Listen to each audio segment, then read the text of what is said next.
Welcome back to Livie'S Lovelies, your inspirational craft channel, and I'm your host, Fam the Fabulous. For more ideas, inspiration, swaps, and challenges, click the link in the description below to join our craft community, The Maker Exchange, on Facebook. Welcome back, all my artists, creatives, crafters, and makers. Welcome back to the Lovely Lab. All right, so I just finished up my Saturday morning walk through the Bible. I normally try and get a little bit of coloring done before I head into that, but I got a little bit of a late start because I was up late watching TV. Okay, I was watching a show called Prey.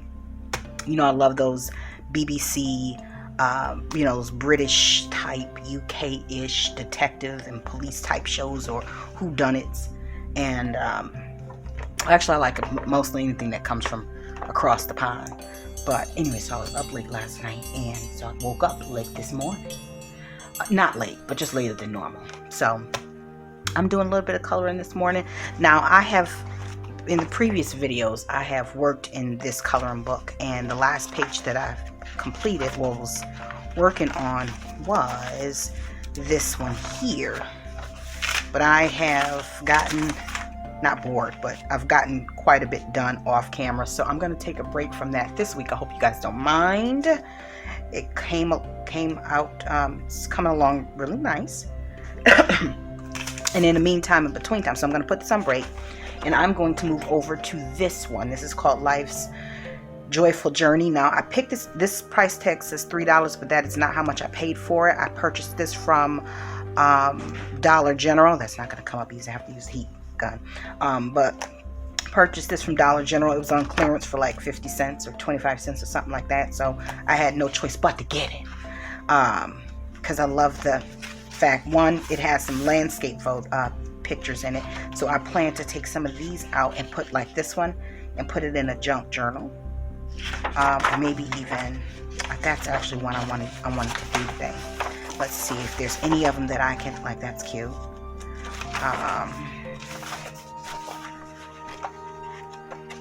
And I've done one page in here, and I put that on my Instagram. By the way, if you, this is the one that I did. Spread kindness like wildflowers. Oh, and the pages are perforated, so you can take these out very easily. But I see that it's coming apart, which I could care less about, you know. Be a voice, not an echo. That's right. So on this page here, I just used, your regular markers. And then I used some of the Brewery's watercolor creams just to add a little bit of background color, because I didn't want to use the marker for all of the background. Like that would have been a bit much. So I think that's pretty. I think I want to do this one. Life is a joyful journey. It is.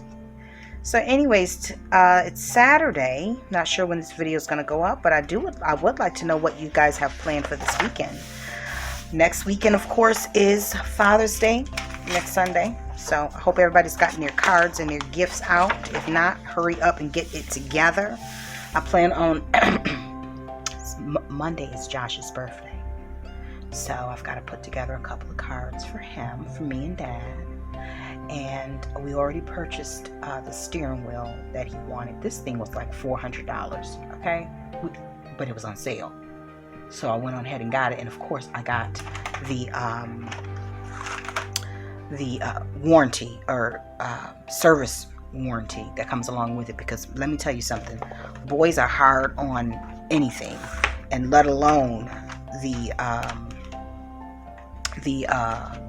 technology, you know what I mean. And I can't afford to be sending his stuff back and forth, because that's what ends up happening, sending his stuff back and forth to get it repaired, and waiting around for that, like, or paying for it. More importantly, I can't afford to be paying for it every time he destroys it, or has a temper tantrum and bangs on something.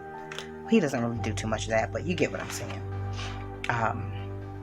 So Monday is his birthday, and we weren't really sure what we were going to plan because of the fact that we were waiting to hear when the funeral for my uncle would be. So we kind of needed to play it by ear, but I think what we're going to do is tomorrow take him out to a car event, get him the dinner of his choice, grab a little cake. So tomorrow will be Sunday. Celebrate the bulk of his birthday, event-wise, with a gift on Sunday when Dad's home, because my husband's going to work. He's got to work on Monday. And my baby will be home with me. And we'll probably head out of the house, do sightseeing. He absolutely loves going new places and driving and seeing fancy cars. So there's a couple towns over is an area where the young folks, I think they call them yuppies. I'm not even sure if that's the term that's applicable, but the young folks that works in like the tech industry, and they have all that disposable cash. Those are the ones that buy all the fancy fast cars and the supercars and the Lamborghinis and stuff like that. That's where they live. So it's not rural. It's closer to Atlanta than where we live. So he likes hanging out over in that neighborhood, that neck of the woods. So I might just take him to lunch over there so we can sit and count all of the fancy cars. I know it sounds absolutely boring to some of y'all, but those are the things that my baby enjoys. So it ain't my birthday, and he's going to be turning double digits.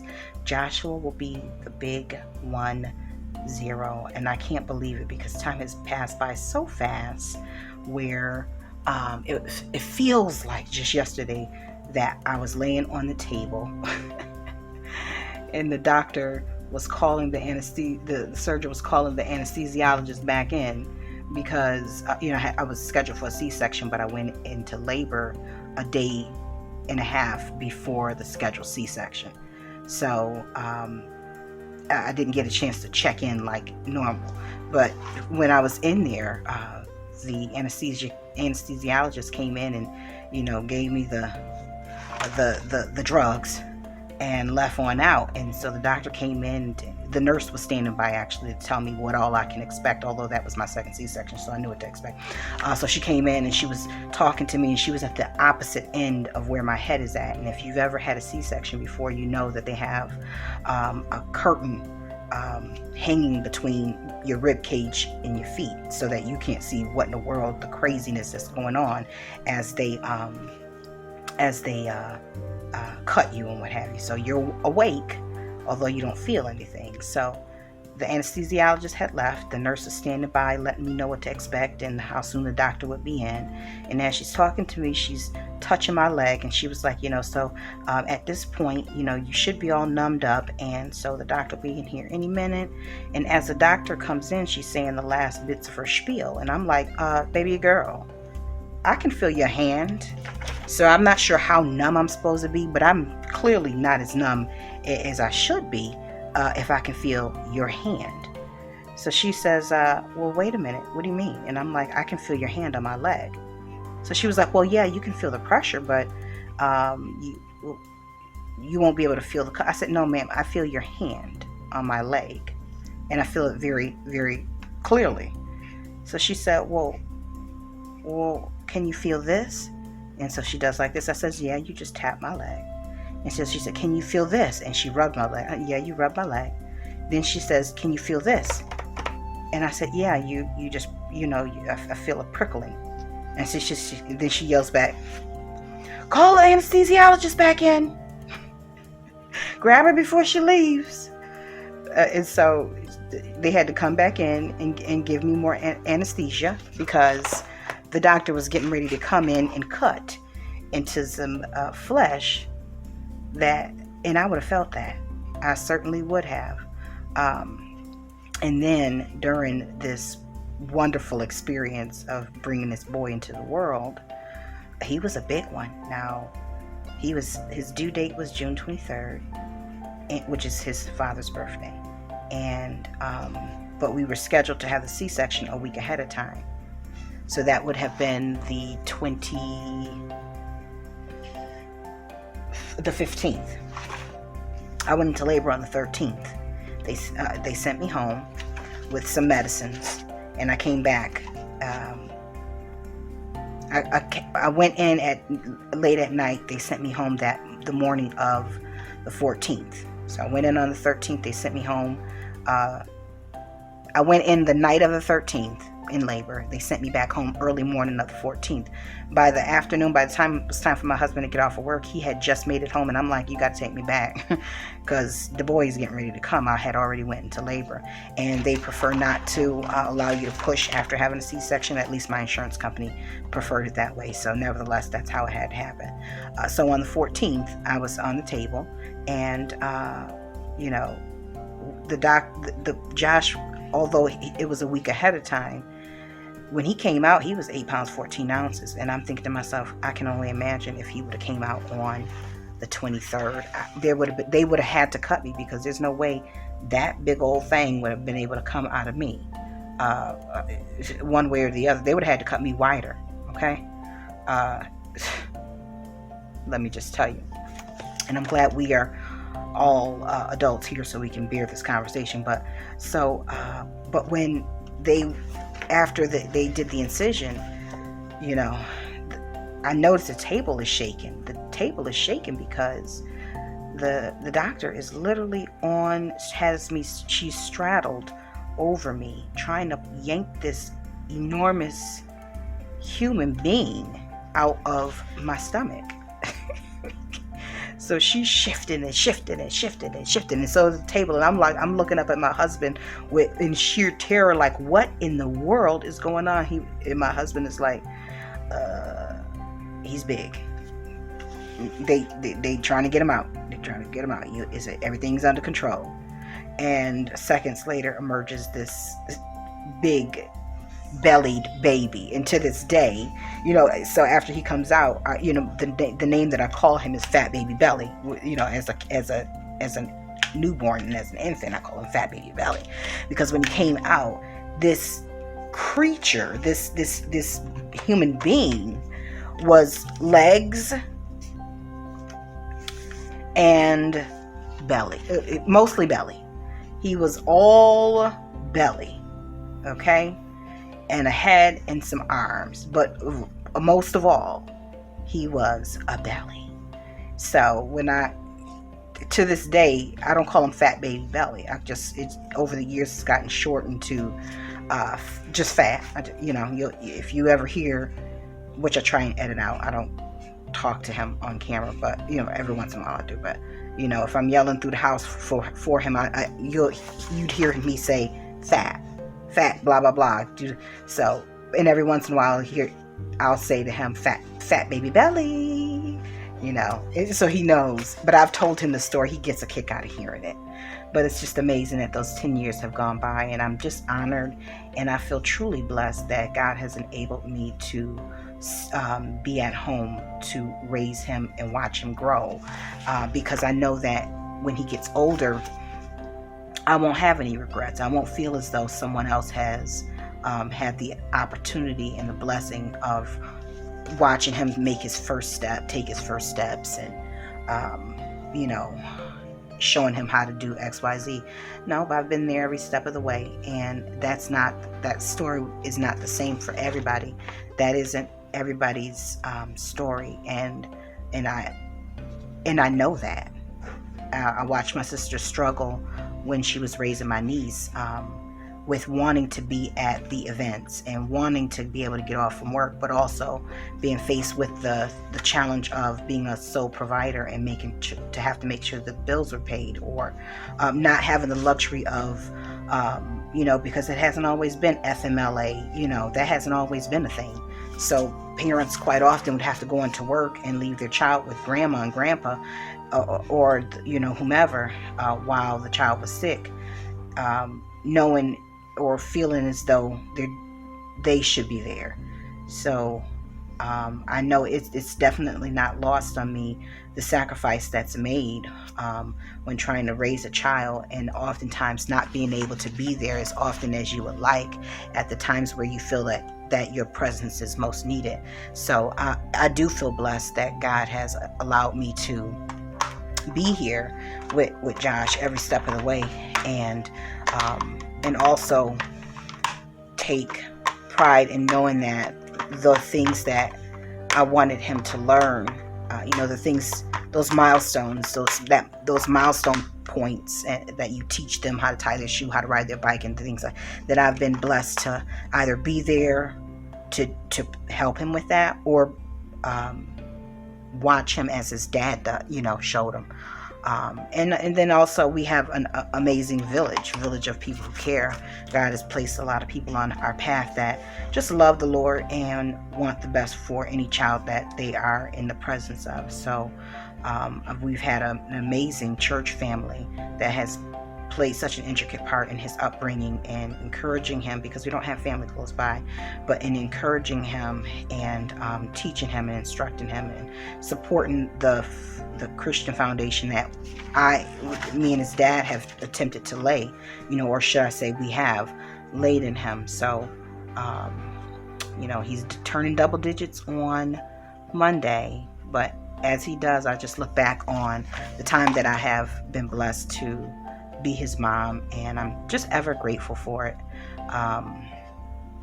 So that is what's going on in our neck of the woods for this weekend. We are celebrating the boy's birthday and hanging out a little bit, because the weather has been ridiculous here in Georgia.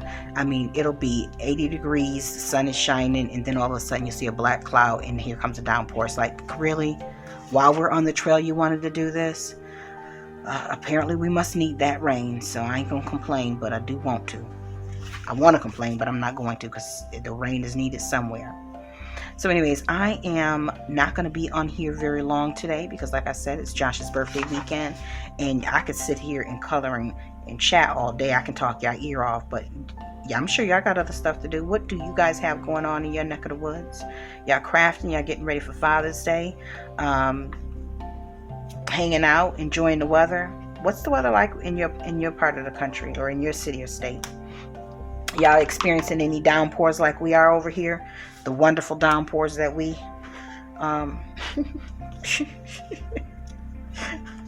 we had a mudslide on the side of the house. It felt like, oh my gosh. And Josh can't help himself. He got to run right on out there and slide into it, I'm like, if you bring them boots in here if you want to. You're mopping up all of that front of the house.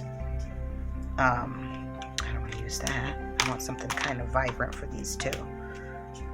And that's kind of why I wanted to deviate over here, because I wanted something quick that I could do and partially complete. I'll probably work on the rest of this tomorrow morning while I'm listening to a Sunday school lesson, if I'm not writing in my journal at the time. But I wanted something that I could start and finish kind of pretty much in one setting.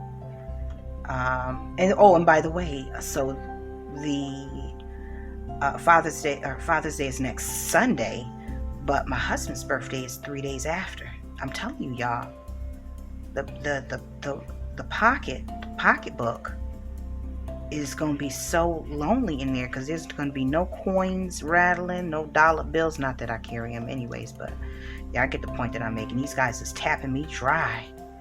Praise God for my Etsy shop and the supporters, because I also need to get myself some more workout clothes. So after all of this gift buying and holiday seasoning and what have you, Father celebration, I will be investing in some not yoga pants, but some like workout quality leggings and some tank tops that I can hit the trail in. I don't like them snug. I like a little bit of A-line on the shirts, if you know what I mean. A little bit of sway. Nobody needs to see my stomach hanging out. It's not that it's hanging out, but y'all get what I'm saying.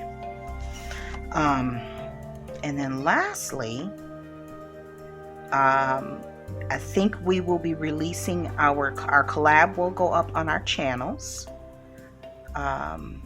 We call ourselves the Creative Trinity, the Crafty Trinity. Sometime around the first day of summer. So stay tuned for that. You will probably hear about it a few days ahead of time. You'll probably see a premiere on my channel. And in that premiere will also be links to the other videos that will be premiering for the collab. So stay tuned for that, guys. And I think I am going to color that. I think what color is that? Brown, and be done for now. And I'll color the letters off camera and maybe use a little bit of watercolor for the background. What do you guys think? Keep an eye out for those coloring books that are on sale, because again, you can always use them in your journals or for Happy Mail. They make great Happy Mail pieces. Little additions to the Happy Mail family. Alright, so that is what we've gotten accomplished. I hope everyone has a great weekend and that you take time out to do a little bit of craft therapy. Maybe pull out a coloring book, your paints, watercolor, your jelly prints or something like that, and do a little creating for yourself. Clear your mind, and maybe check out a channel that you haven't already on YouTube. Check out, the genre that you're in, and the YouTubers, the creative YouTubers that you normally watch. Commit to finding one more person that you can support, because you're here and I appreciate it. I thank you guys for being here, but I want to encourage you to support someone that maybe you wouldn't ordinarily be drawn to. Maybe their aesthetic is a little different. You never know what you can learn from someone who may be a little bit different than you. So anyways, guys, that's enough of me rambling, and I hope everyone has an amazing weekend. And until we're back here together on YouTube, y'all, stay encouraged, stay blessed, stay creative and crafting. Bye for now. If you enjoyed this video, go ahead and give it a thumbs up. Hit subscribe to join the crafty community, and be sure to click the bell for notifications of new uploads. Thank you so much for watching. Now stay tuned for more from Livie'S Lovelies, your inspirational craft channel. Bye for now.